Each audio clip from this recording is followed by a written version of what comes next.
Settings sa ating Facebook para makatipid tayo ng mobile data habang tayo ay nagpe-Facebook. So kung gusto mong malaman, sundan mo lang ang video na to. Tara! Pumunta po tayo sa ating Facebook app.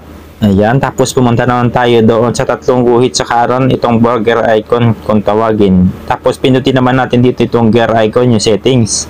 So pag andito na nga po tayo, hanapin natin dito sa bandang baba yung media. Ito po yung media, pinutin natin yan. Tapos di ba makikita niyo po dito nakalagay siya sa optimize. So ilalagay po natin siya sa data saver ito.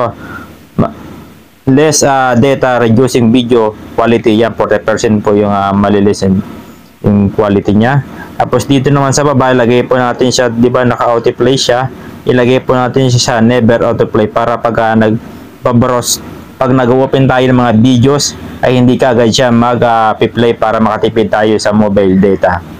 Ayan. So yun lang, sana nakatulong ang video na to para makatipid tayo ng mobile data habang tayo ay nagpe-Facebook. Thank you for watching. Para po more.